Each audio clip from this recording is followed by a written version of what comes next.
Selamat pagi, Bapak Ibu. Ini pertanyaan berat ya, berat, benar-benar berat. Anda berarti tidak mendengarkan konten saya, ya, dan Anda buta dengan kebenaran yang sudah terkuak selama ini dengan adanya internet. Anda buta dengan kebenaran yang sudah dibuka dengan adanya internet, sehingga Anda ya begini, pertanyaannya begini, ya, bukannya KAKN, KAKR gak boleh makan daging merah, apalagi yang dibakar, Om. Ya, kalau kamu mengikuti nasihat dari DKTR, dokter yang tahun jebot.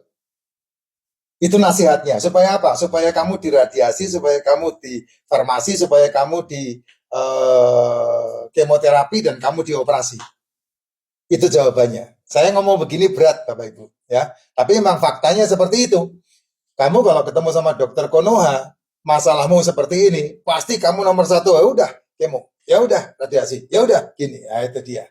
Tapi kalau kamu pergi ke dokter yang umurnya 30 tahun, 40 tahun ya, ke luar negeri, kamu akan ketemu sama dokter, dibuka rahasianya. Ya, ini adalah jurnal tahun 1916, di mana ahli yang dibayar 48.000. Nah, kamu kalau ada di komunitas racikan Makjin, kamu akan tahu itu. Saya share itu beritanya itu.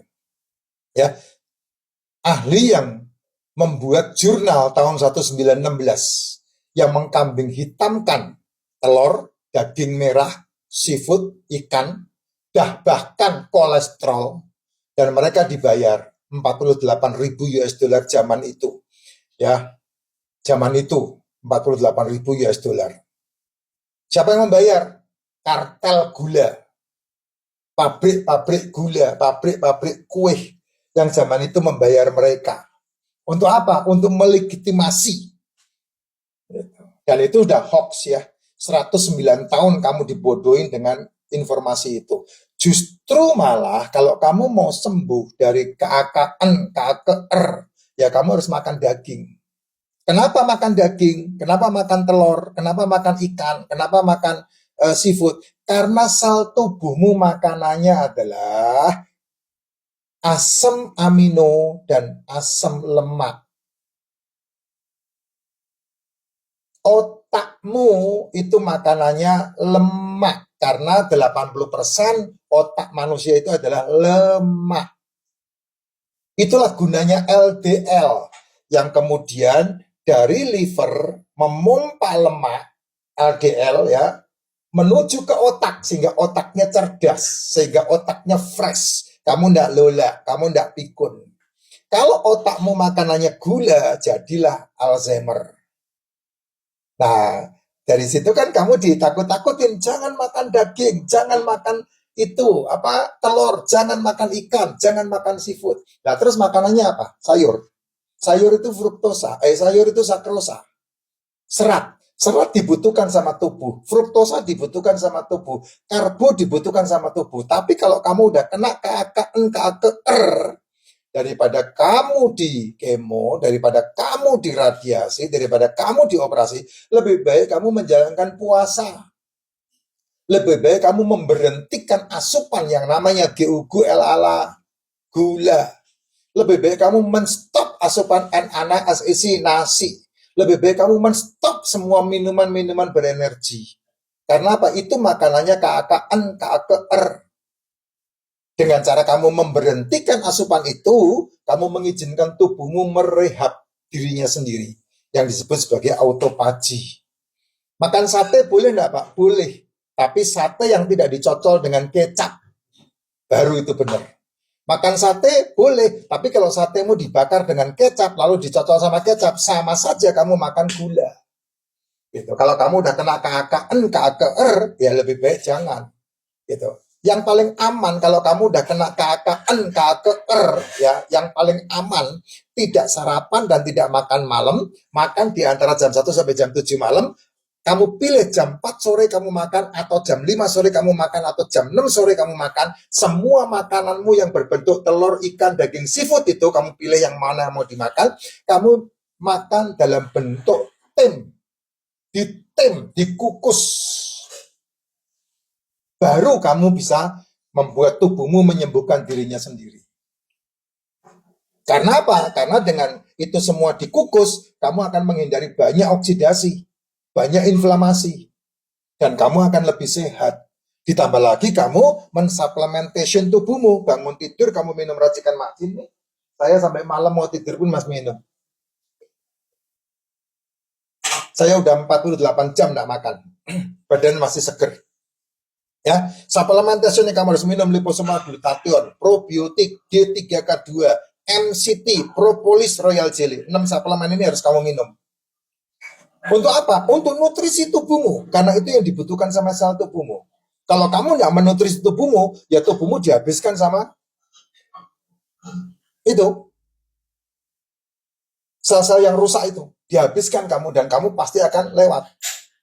Orang yang sudah kena kanker, ketika dia dioperasi atau diradiasi atau di kemoterapi, dia sembuh, bisa sembuh. Tapi 3 tahun kemudian, 5 tahun kemudian kumat lagi pasti. Muncul lagi itu. Karena apa? Nggak ada obatnya, Pak. KKR itu nggak ada obatnya. Kamu akan menjadi objek apa? Objek farmasi. Dan itu mahal banget ya. Nah, makanya kamu akan menjadi menjadi monster buat dirimu sendiri dengan cara seperti itu. Ya, tidak makan itu tidak akan membuat kamu mati, Jess. Percaya sama saya. Sebulan kamu tidak makan, kamu tidak akan mati. Kurus iya, tapi tidak mati. Ya. Tapi kalau bicara mati, pasti mati ya. Manusia kan pasti mati. Tidak ada manusia tidak mati. Ya. Kenapa manusia pasti mati? Karena itu takdir. Lahir, mati itu takdir. Nah, antara lahir dan mati ini loh, kamu tanggung jawab. Ya, tanggung jawabmu ini. Untuk kamu mengusahakan antara lahir dan mati ini, tanggung jawabnya ada di kamu. Kalau lahir, nggak ada yang tahu. Kamu lahir di keluarga apa, nggak bisa milih. Mati juga sama. Kamu mau mati umur berapa, caranya seperti apa, nggak ada milih. Orang lo ribut itu. Orang lo ribut. Oh matinya begini, asap. Oh matinya begitu, asap. Saya nggak pusing dengan itu. Kenapa? Karena memang manusia dilahirkan untuk 1 kali dan mati hanya 1 kali. Nggak lebih dari itu. Nah, ketika kamu menjalani hidup antara lahir dan mati ini loh, tanggung jawabmu apa yang kamu udah lakukan untuk dirimu sendiri? Kamu glojoh menjaga kesehatan kamu, atau kamu mengumbar mulutmu apa saja kamu makan, termasuk ganjel-ganjel itu kamu makan. Semuanya kan ada di kamu. Nah, itu yang perlu kamu tanggung jawabkan dalam dirimu. Gitu. Ya, kalau kamu ngerti rahasia ini, kamu tidak perlu kena yang namanya kemo, radiasi, operasi. Kamu tidak akan kena seperti itu. Saya memberhentikan itu. Betul, saya udah pasang ring jantung. Tapi ketika mau pasang yang kedua kali, ketiga kali, stop. Dan saya memiliki hidup yang seperti ini sekarang. Ya kalau enggak, kayak teman-teman saya, nambah terus itu, ring jantungnya itu. Ya, cincinnya nambah terus, saya enggak mau. Makanya saya menstop itu, dan caranya memaintain adalah saya sedikit makan. Dan itu akan menjadikan lebih sehat. Ya, bangun tidur, minum racikan macin, saya tambahin suplemen yang tadi 6 tadi, liposomal, probiotik, D3K2, MCT, royal jelly sama propolis. 6 suplemen ini, kadang saya minum cuma 2, kadang 3, kadang 4, ya tergantung budgetnya seperti apa. Tidak sarapan, ini yang paling penting, tidak sarapan. 1 hari hanya makan di antara jam 4 atau jam 5 atau jam 6. Makanan saya, kalau mau tahu, tongseng, atau kaki kambing, atau sate kambing, atau ikan bakar, atau soto Betawi, kemarin saya makan itu, atau kepiting. Ya itu aja, diputer-puter aja, makanan-makanan kayak gitu yang saya makan. Ya, sama telur. Telur hari ini saya makan berapa itu? 8. 8 telur hari ini saya makan.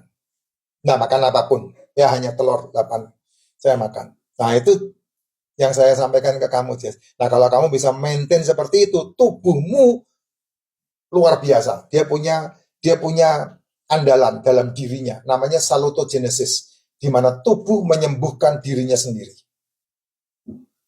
Kalau kamu mengikuti polanya, pola mujizatnya itu ada dalam dirimu, tinggal kamu on-kan aja. Cara on-kannya, tidak sarapan dan tidak makan malam. Udah itu aja, makan 1 kali 1 hari. Udah model kayak begini masih mau makan enak, bingung saya. Makan enak itu makan yang sesuai kebutuhan untuk sel tubuhmu, itu baru makan enak. Ya, kalau cuman enak di mulut saja lebih